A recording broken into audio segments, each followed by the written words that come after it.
Hi, Coach Charlie here. I just wanted to take a moment to cover a couple of topics that we talked about at the last parent meeting. Not everyone was there, but I wanted to go through to make sure that we all had the same information, we were all on the same page, and that we were all going in the same direction. So with that, I think it's important, with us being a new team, not having been together since December, so a very short period of time, but I want to make sure that we talk about what we're trying to accomplish. For me, I have one single goal, and that is to develop each player individually, develop them. Development is my single goal with what we're trying to do. I want us to be better technically. I want us to be better as a tactical team. I want us to be better in the thinking of the game, the mindset of the game, the psychology of the game. I want us to be better physically as athletes too. So those are all the things that we're going to be working on developing. But development is the sole purpose of my coaching this team.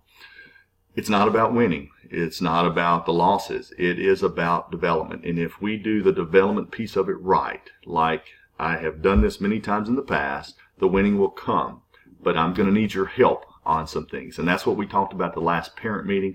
And I want to go through this in a little bit more detail. And I want to provide you some information, even some homework if you're up to it, because I think there's some things that we can all become better at for this as well. So this isn't an easy topic to throw out. It's not something that is a favorite topic of mine to go over. This is something I normally go over. I think it's critically important to do that with this young team. I haven't always done it in the past, but it's something that I've learned along the way to become better at setting this particular part of the expectation. And it's pretty straightforward. So here it is. Do not coach from the sidelines. Okay? Please stop with giving the instruction on the sidelines for the girls. And there's many reasons for this, and that's what I'm going to go into here. I'm going to show you some evidence, some information that I would like for you to look into and read if possible.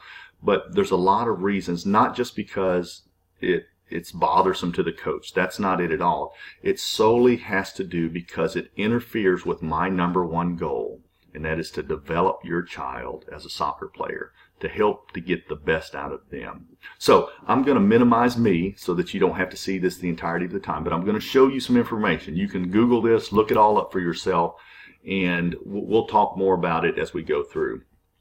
So if you go and look, for example, and were to Google soccer coaching from the sidelines, you are going to find a slew of articles, in fact videos that are out there.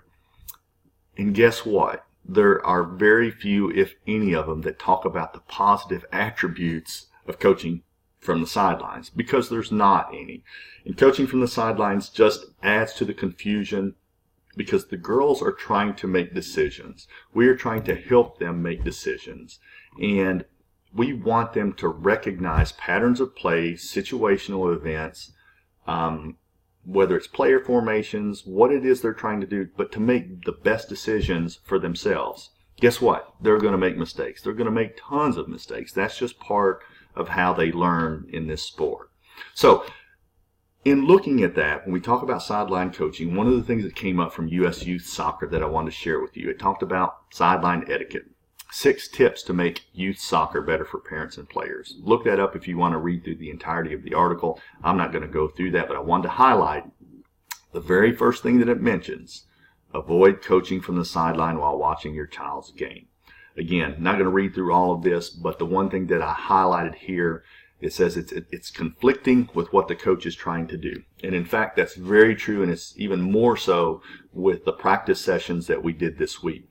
So in this week, what Coach and I worked with them on is we taught some new terminology. Some of the girls have been taught this before, but collectively as a team, this has not been a focus area up to this point. So we wanted to teach the girls, and specifically we're working with the midfields and forward positions, of understanding when they've got their back to the goal, that whoever is passing them the ball has the responsibility to give instruction, either man, and that being that, hey, if I yell man, you've got somebody applying pressure on you. Don't even try to turn the ball, okay? However, if I yell time, if I say you've got time or time, what we're telling the person with the ball is that they have time to make a maneuver, to maybe turn with the ball and do something with it. Now, we're going to incorporate other instructive things that we want the girls to communicate with one another, but we want to make sure that we're consistent with it, okay? We want to make sure that we're telling them the same thing so they can make the right decision.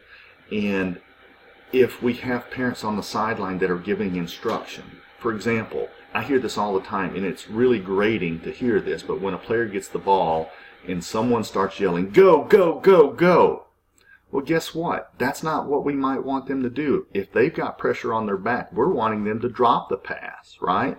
But we don't want you to tell them to drop either. We want them to learn to make that decision. It's going to be a painful process, I promise you. They're going to make the wrong decisions, probably more times than not to begin with. But they've got to make that decision. They've got to trust to drop. So we did session exercises yesterday where the passing player either yelled man or time to give the instruction to the receiving player. Additionally, we asked the receiving player to check their shoulder before receiving the pass. So we're going to hear a lot of man, time, and check your shoulder. And that's going to be a lot of the initial communication that we want to be able to do. Understand that's coming, okay? So please stop with the sideline coaching. And here's some of the other things that I wanted to share with you as well. Here's another article that came up. It says, "We're doing youth soccer wrong. Stop yelling instructions from the sidelines." And what I wanted to share with you here, it's a phenomenal book. If you would like to get a little bit more information from a source that is far greater than I, but a book that I really like is called Coaching Outside the Box. So it has tons of great reviews. In fact, if I show you here, you can get it on Amazon. It's got a lot of positive reviews and stuff there as well. But I think it's a great tool for coaches, for parents and stuff to be able to go through, and it gives a lot of good information in there that's very helpful, and I agree with as well. But one of the things that there's some writers that have referenced that, and this particular link that I wanted to show you and mention here too. If this highlighted section, it says, "Pay attention the next time you're around a youth soccer match. Observe how coaches and parents act differently depending on the scoreline. Listen to the chorus of pass, shoot it, move up, be aggressive, not in the middle. When the score is close, the volume ramps up, but once a team is 3 or 4 goals ahead, both sides, resigned to the outcome, relax. If learning and fun were the main objective, why would we act differently when the game is on the line? The high-pressured, screaming-laden game I described in the first part of this series is unfortunately not common." So that's a very common thing that we'll see on there. And so what we want to do is minimize that. I'm not saying don't say anything on the sidelines. Don't cheer your child on. Don't, tell them to straighten up if they're not listening or whatever. But I want the coaching instruction from the sidelines to stop, because the players are looking to that sideline on occasion. There's certain players that do it more frequently than others because they're wanting the validation feedback from you. So it's going to take some time to undo that, and I get that and I understand that. We're not going to be punitive to the girls, but we are going to ask that part of it certainly come to a halt there too. Also, as I flip through this, I wanted to show you another piece in this as well. And there's several examples, and I won't go through those as I'd mentioned. But one of the things that I wanted to talk about here, it says that the research is clear that shouting from the sidelines during a match is counterproductive to our real goals. Trevor Booking, who is responsible for the development of England's youth players as the technical director, he describes how Manchester United has evolved. Quote, "The philosophy is to let them discover it themselves. The old vision of the coach shouting, do this or do that, has gone away. What they have realized at United is the best coaching for youngsters is about standing back." And what I came from that, or what I really want to share with you, is a study. And there's numerous studies about this, but this one I thought was pretty telling. It's the theory is supported by the research of Rian Keenikins. So here, what this study does and goes into, it's an abstract. It was a medical paper that was submitted there too. And so what was interesting that came out of this study is they studied 105 elite youth level soccer players with the average age of right at 18.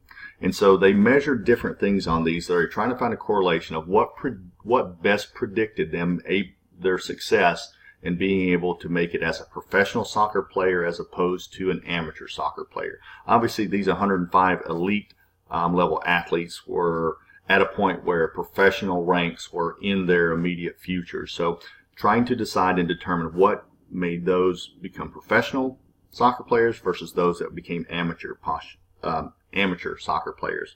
And so what became of that, here's the part I highlighted, said, positioning and deciding appear to be the tactical skill that best predicts adult performance level.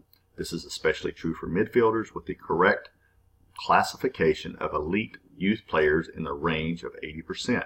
For players scoring high on this skill, the odds ratios indicated a 6.6 times greater chance that a player became a professional than players that scored low. Now, we're not talking about our players and girls being professional soccer players, but what we are saying is that success is tied directly to the understanding of positioning and decision making. And at this point of the game, decision making is what they're just starting to get involved in. So many of these girls just came out of rec league where they were the star player on the team, or once they got the ball, they just went with it. They didn't have to make decisions to cross the ball or to hold the ball or to drop the ball or to send the ball.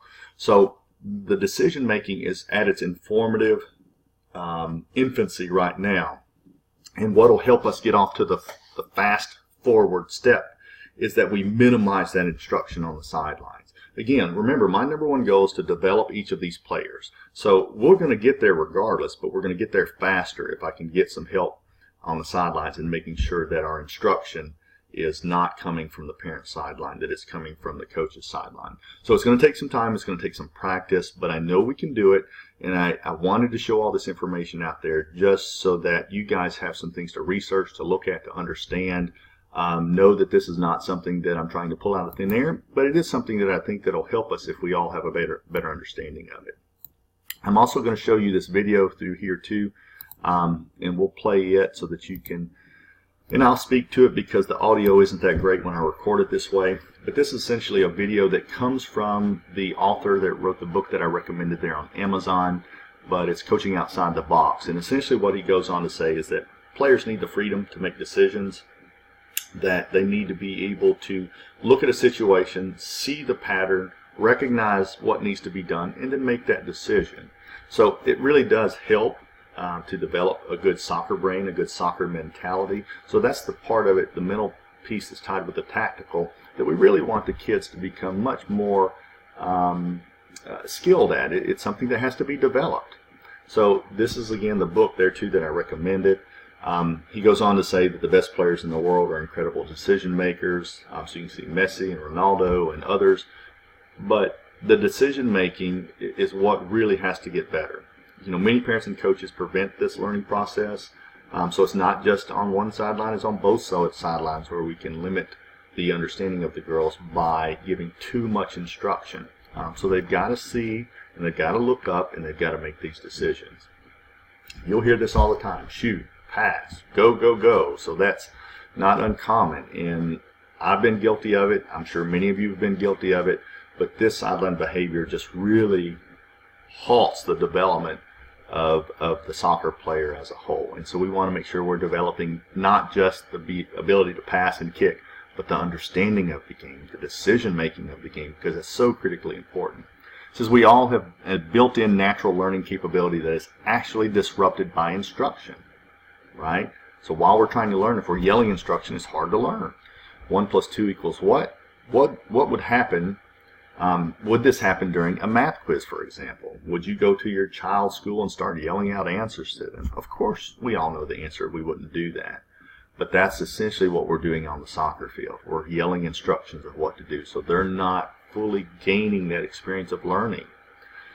Here are some thoughts of some leading figures. Quote, if it's a choice between telling them to do it or them figuring it out, I'll take the second option every time. You've got to make the kid an independent thinker, a problem solver. The point is they've got to figure things out for themselves.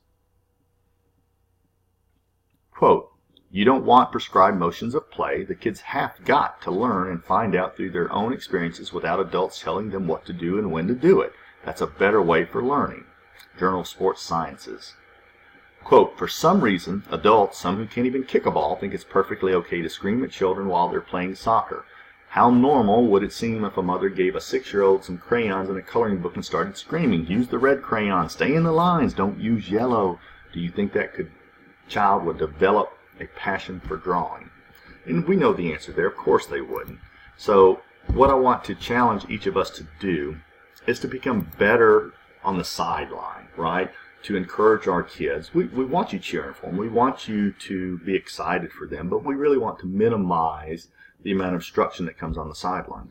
I've challenged myself by asking Michael to make sure I do a better job of that, but making sure that I'm not on the sidelines giving tons of instruction. So I struggle with that as well, but it's certainly important from the coaching's perspective that parents are not doing that, because so often you guys, to no fault of your own, don't know what we're working on with the kids. So what you're asking them to do by go, for example, is probably contradictory to what we're telling them that we want them to do in the practice, which is gather feedback by checking your shoulders, listening to your teammates, whether they're telling you man or time, and then making that decision there. And if you're telling them to do things that contradict that, then it's very confusing, and it really hurts the development of what we're trying to do with each of these girls individually and as a team. So one last time, please stop coaching from the sidelines. I promise this is going to help make these girls better. Certainly appreciate all that you guys do in supporting this team and supporting these girls,